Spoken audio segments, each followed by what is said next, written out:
জাফর ইকবাল সম্পর্কে বলেছি যে তিনি একজন সর্বজন শ্রদ্ধেয় শিক্ষক হিসেবে সবাই তাকে সম্মান করত।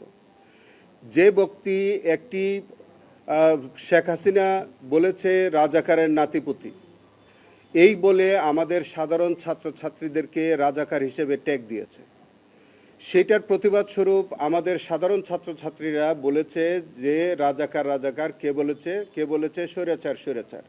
তারা স্বৈরাচার এই অংশটা বাদ দিয়ে শুধু রাজাকার রাজাকার বলে, রাজাকারের নাতিপুতি বলে ট্যাগ দিয়ে তাদেরকে চরিত্র হনন করেছে।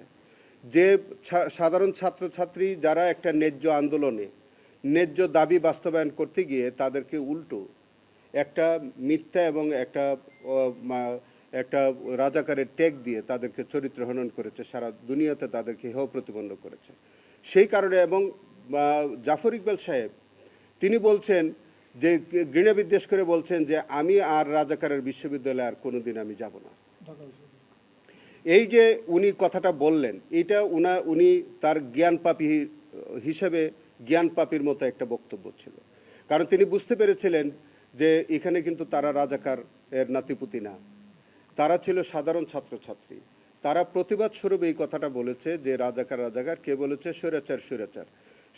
স্বৈরাচার এই অংশটা বাদ দিয়ে জাফর ইকবাল সাহেব শুধুমাত্র রাজাকার রাজাকার এই অংশটাকে জাতির সামনে তুলে ধরে তিনি আর ঢাকা বিশ্ববিদ্যালয়ে যাবেন না বলে যে প্রতিজ্ঞা করেছিলেন, সেই কারণে আমরা বলেছি তার মতো জ্ঞানপাপী মানে এই জাতীয় জ্ঞানপাপীদের দৃষ্টান্তমূলক সাজা হওয়া উচিত এবং এইগুলো আমাদের শিক্ষক নামের কলঙ্ক।